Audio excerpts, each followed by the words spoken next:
அன்பு சொந்தங்களுக்கு வணக்கம். மீண்டும் அனைவரை சந்திப்பதில் மிக்க மகிழ்ச்சி. இந்த வீடியோவில் என்ன விடயம் சம்பந்தமா பார்க்க போறோம்னு சொன்னா, இலங்கையில கொண்டு போய் முதலீட்டை போட்டு நட்டப்பட்ட எங்களுடைய தமிழ் புலம்பெயர் முதலாளிகள் சம்பந்தமா தான் இந்த வீடியோல பார்க்க போறோம். இதுல நிறைய பேர் நட்டப்பட்டிருக்கிறாங்க, எங்கேயாவது ஒரு சிலர் லாபம் அடைஞ்சிருக்கிறாங்க. இது எப்படி லாபம் சக்சஸ் ஆனது, எப்படி இங்க நிறைய பேருடைய முதலீடு நட்டமானது அப்படின்ற விஷயத்த இந்த வீடியோவில் முற்றுமுழுதா பார்க்கலாம். நீங்க யாராவது இலங்கையில முதலீடு செய்து நட்டப்பட்டிருந்தால், அல்லது நீங்க கேள்விப்பட்டிருந்தால், அல்லது நீங்க முதலீடு செய்ய தயாராக இருந்தால் உங்களுடைய கருத்துக்களை கீழே கொமெண்ட்ல பதிவேற்றிக் கொள்ளுங்க. ஒரு சகோதரர் ஒருவர் பயிர்ந்த விஷயத்தை தான் நான் உங்களோட அப்படியே பாய்ந்து கொள்ளணும் அப்படின்னு சொல்லி ஆசைப்படுறேன். இது ஏற்கனவே வேறொரு சகோதரர் என்னிட கேட்டார், ஆனா நாங்க இலங்கையில முதலீடு செய்தால் அது எங்களுக்கு லாபமா நஷ்டமா அப்படின்னு சொல்லி. அப்ப நான் இது சம்பந்தமாக பூரண தகவல்கள் தெரியாமல் நாங்க ஒரு தகவலை வழங்க முடியாது. அதன் அடிப்படையில் அது சம்பந்தமாக நான் அந்த தகவலை வழங்கல. ஒரு சகோதரர் ஒருவர் இங்க பகிர்ந்திருக்கின்ற விஷயத்த நான் அப்படியே உங்களோட பகிர்ந்து விடுறேன். அது மட்டும் இல்லாமல் இது சம்பந்தமா ஏற்கனவே 2-3 பேர் தொடர்ச்சியாக தங்களுடைய தகவல்களை என்னோட பகிர்ந்திருக்கிறாங்க. எல்லாத்தையும் சேர்த்து கூட்டாக இந்த வீடியோல பார்க்கலாம். சகோதரர் ஒருவர் யாழ் நகர பகுதியில போயிட்டு சூப்பர் மார்க்கெட், அதாவது இங்க எல்லாருமே அலுமந்தேசியம் கடைன்னு சொல்லுவோம் பிரான்ஸை பொறுத்தவரையில. அதே மாதிரி வேற வேற இப்ப லண்டன் எல்லாமே சூப்பர் மார்க்கெட் அப்படின்னு தான் சொல்றது. மற்ற இடங்கள் ஆங்கில வார்த்தை சூப்பர் மார்க்கெட், அங்காடி. இத போய் திறந்திருக்கிறாரு யாழ்ப்பாணத்துல. அவருடைய 60 வயசுக்கு பிற்பட்ட கால பகுதியில் அவர் உழைத்து சேர்த்த பணத்தை பென்ஷன் எல்லாத்தையும் எடுத்துக்கொண்டு போய் அங்க போய் அந்த காசையும் கொட்டி சூப்பர் மார்க்கெட்டை திறந்திருக்கிறாரு. திறந்தா அந்த சூப்பர் மார்க்கெட் அவரால் லாப நோக்கமாக கொண்டு நடத்த முடியல. அதை விட அவர் அங்க ஒரு சில மாதங்கள் போய் நிக்கிறது, அதுக்கப்புறமா இங்க புலம்பெயர் தேசத்துக்கு வந்துடுறது, இங்க நிக்கிறது, திருப்பி போறது, இங்க இருந்து கேமராவில் பாக்குறது, வேலைக்காரர் வேலை செய்யறாங்களா, என்ன நடக்கிறது, களவெடுக்கிறாங்களா அப்படின்ற எல்லா விஷயத்தையும் கண்ட்ரோல் பண்றது கேமராவில். ஆனா அவரால் அந்த நிறுவனத்தை கொண்டு நடத்த முடியல. என்ன காரணம் அப்படின்னு சொல்லி சொன்னா, அவருக்கு தொடர்ச்சியாக அவருடைய நிறுவனத்துல வேலையாக்கள் பாத்தீங்க சொன்னா அவர்கள் நிரந்தரமா நின்று வேலை செய்யறது இல்ல, அல்லது அடிக்கடி வேலைக்காரர் மாறுறாங்க. நிக்கிற வேலைக்காரர் ஐஸ் அடிக்கிறது, ஐஸ் அடிச்சு கொண்டு நிக்கிறது மட்டும் இல்லாமல் குறிப்பிட்ட வேலைக்காரர்களை தொடர்ச்சியாக அவரால் பழக்கப்படுத்த முடியல.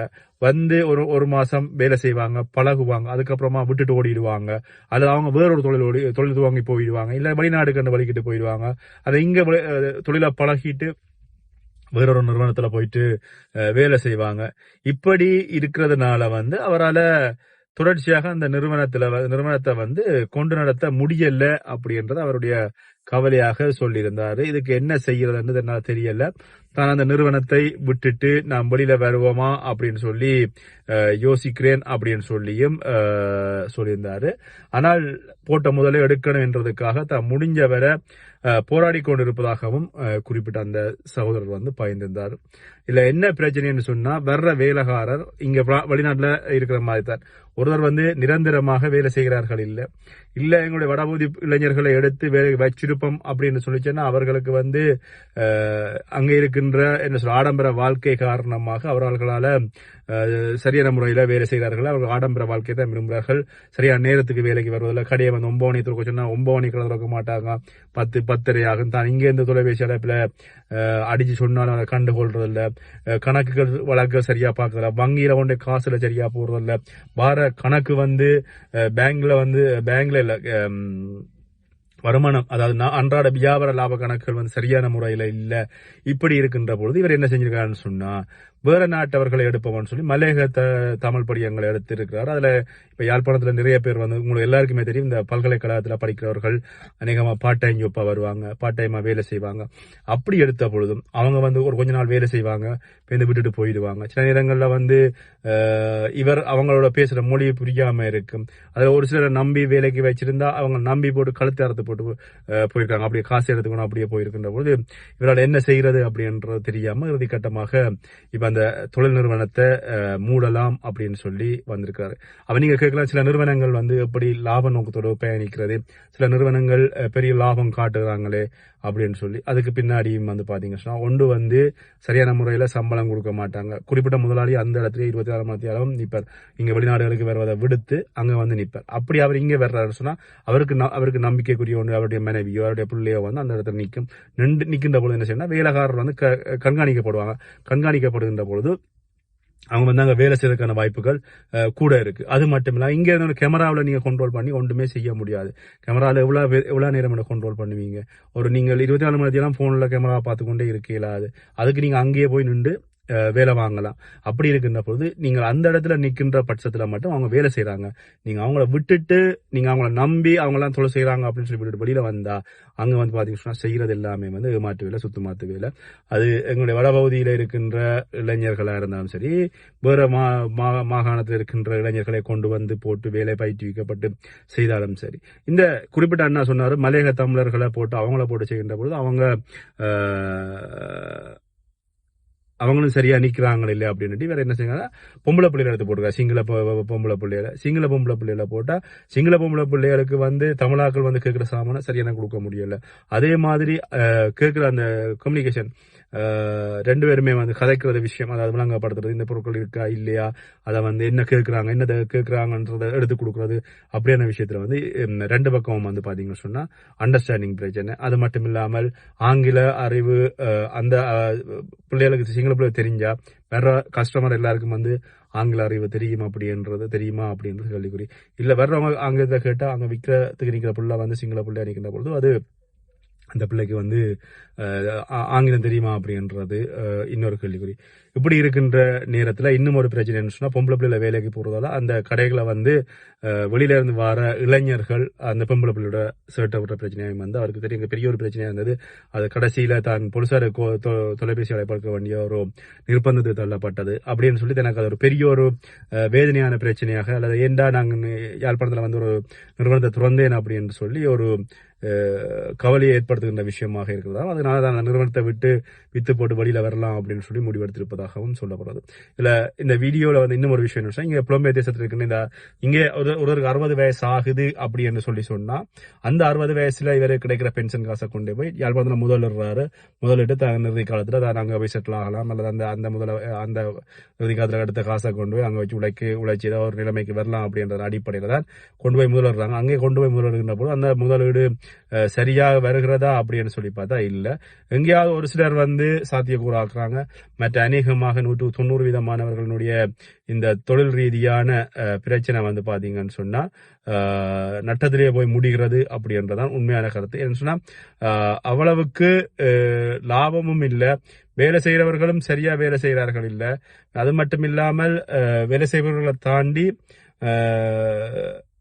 ஒரு பொருள்கள், அதாவது ஒரு பல்பொருள் அங்காடி ஒரு சூப்பர் மார்க்கெட் வந்தா அதுல முக்காசி சாமான் வேஸ்ட் சாமானா போதும். அது மாதிரி இப்ப அங்க இருக்கிற சுகாதார பரிசோதனைகளுடைய பரிசோதனை வேலை செய்யறார்கள். இப்ப இங்கே அதே சிஸ்டம் தான், இங்கேயும் இருக்கிறார்கள் வேலை செய்ய மாட்டேன், இங்கேயும் வந்து தொலைபேசிகள்ல இருக்கிற மாதிரி அங்க இருக்கிறார்களும் தொலைபேசிகள்ல இருப்பாங்க. இவங்க கொஞ்சம் முதலாளி ஊண்டி பேசி விட்டா வேலையை தூக்கி எறிஞ்சு போட்டு போயிடுவாங்க, நீ முன்ன வேலை நீ வச்சுக்கொள்ள அப்படின்னு சொல்லி.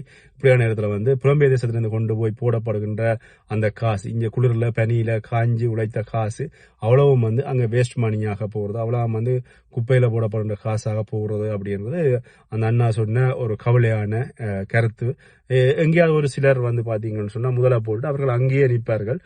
நான் ஏற்கனவே சொன்னது மாதிரி அவங்களோட குடும்பத்தினுடைய அங்கத்தவர்கள் யாராவது ஒருவர் அதுக்கு பொறுப்பா நிற்கின்ற பட்சத்துல அது வந்து சரியான முறையில போகும். இதுல இன்னும் ஒன்று வந்து பாத்தீங்கன்னா குடும்ப உறவுகள் சொந்தக்காரங்கள் அவங்க எல்லாரையும் நம்பி நரோட்டுக்கு வந்த கதை. நான் ஏற்கனவே ஒரு வவுனியாவில் நடந்த சம்பவம் தொடர்பாக அந்த விஷயத்தையும் வந்து நான் அவங்களோட பயந்து அவங்க குடும்பத்தை நம்பி குடும்ப உறவுகளை நம்பி கடையை போட்டு கொடுத்து கடைசியில குடும்பமாக சேர்ந்து கடையை கொள்ளை அடிச்சு கொண்டு இங்க புலம்பெயர் நாட்டில இருந்து போட்டு அவ்வளவு காசும் வந்து அவ்வளவு நீர்மூலமாகிய சம்பவம் வந்து நான் ஏற்கனவே பதிவாகின்றது. அந்த விஷயம் வந்து நான் அவங்களோட தெளிவாக பயந்துதான். அதே மாதிரி தான் இந்த சம்பவம் வந்து இப்ப இந்த சகோதரர் வந்து சொல்லி இருக்கின்ற பொழுது வேதனையா இருக்கு. இப்ப நாங்களும் கூட இன்னும் கொஞ்சம் காலம் போகட்டும், ஓகே நம்ம பிள்ளைகள் வளர்ந்ததுக்கு அப்புறமா சொல்லி இலங்கையில போய் ஏதாவது சொல்ல துவங்குவோமா அப்படின்னு சொல்லி பாத்தீங்கன்னு சொன்னா அது வந்து சக்சஸ் இல்ல. இதை வந்து இந்த பல்பொருள் அங்காடி தானா அப்படின்னு சொல்லி பாத்தீங்கன்னா பல்பொருள் அங்காடி இல்ல. இந்த ஆட்டுப்பண்ணை, மாட்டுப்பண்ணை, கோழிப்பண்ணை, தென்னந்தோட்டங்கள், கடலட்டை பண்ணை, அந்த மாதிரி வேற என்ன இதுகள் எல்லாமே வந்து பாத்தீங்கன்னா கடலட்டை பண்ணையில நீங்கள் இந்த குருநகர், பாசவூர் அங்கால அந்த கடற்கரை பக்கம் போய் பாத்தீங்கன்னு சொன்னா கேமரா போட்டு வச்சிருப்பாங்க. என்ன சொன்னா கடலட்டை பண்ணை கண்ட்ரோல் பண்றாங்களாம் இங்கே இருந்து கொண்டு கேமராவில். அதுக்கு ஒருத்தர் வந்து அதுக்குள்ள கொட்டில் போட்டு அதை படுத்திருப்பார். அவருக்கு வேற சம்பளம். ஆனா அவளா பண்ணையும் வந்து நட்டத்துல போயிருப்பதாக சொல்லப்படும். இந்த அந்த பண்ணை அந்த கடலை வாடகைக்கு எடுத்து அந்த கடலட்டை பண்ணை செய்யறதுக்கு வந்து பாத்தீங்கன்னா அரசாங்கத்துக்கு பெரிய நிதி செலுத்தி தான் அந்த கடலட்டை பண்ணையை ஸ்டார்ட் பண்ணியிருக்காங்க.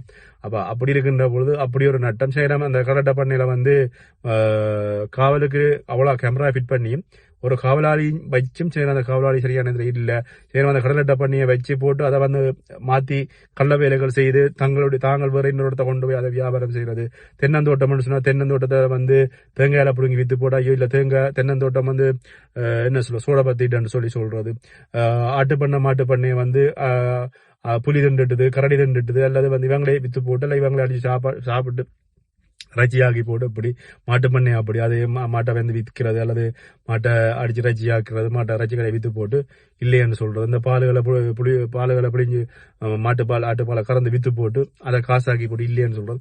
இப்படி நிறைய தில்லாலங்கடி வேலைகளால் இந்த புலம்பெயர் தேசத்துல இருந்து கொண்டு போய் போடுகின்ற அவ்வளோ முதலீடு அந்த காசு இங்க உங்களுடைய நீங்க இந்த குளிரில் கஷ்டப்பட்டு உழைச்சு சேர்த்த காசு அவ்வளோ வந்து யாரோ அங்க இருக்கிறவர்கள் இலகுவாக உங்களை சுரண்டி கொண்டு சோபோக வாழ்க்கையை வாழ்ந்துட்டு போறாங்க. அதனால அந்த காசையும் நீங்க இழக்கிறீங்க. அது மட்டும் உங்களோட தொழில் ரீதியா நீங்க நட்டப்படுறீங்க. உங்களுடைய கிட்டத்தட்ட நீங்கள் இப்ப 20 வயசுல இங்க வந்தவர் சொன்னா 60-62 வயசுல பென்ஷன் எடுக்கணும்னு சொன்னா 42 வயசு வருட உழைப்பை கொண்டு நீங்க அங்க கொட்டேக்கல யாரும் அனுப்பிச்சுட்டு போறாங்க. நீங்க இறுதியில வந்து எதுவுமே இல்லாம இருக்கிறீங்க. யோசிச்சு செய்யுங்க. இதை வந்து லாபமாக உருவாக்கியவர்களும் இருக்கிறார்கள் ஒரு சிலர். மிகுதி பேர் எல்லாருக்குமே இது நஷ்டமாக சொல்லப்படுறது. ஒருவருக்கு 62 வயசுன்னு சொன்னா இலங்கையில ஒரு தொழில் முயற்சி வர போறது, வெளிநாட்டுல ஒருவருக்கு 62 வயசுனா இலங்கையில ஒரு தொழில் முயற்சி ஆரம்பிக்கப்பட போறது என்கின்ற எதிர்பார்ப்பு நிறைய பேருக்கு இருக்கிறது. அப்படி இருக்கின்ற போது இவ்வாறான சம்பவங்களும் பதிவாகின்றன. இது பற்றி உங்களுடைய கருத்துக்களை என்னோட பகிர்ந்து கொள்ளுங்க. மீண்டும் இன்னொரு வீடியோல சந்திக்கிறேன். நன்றி.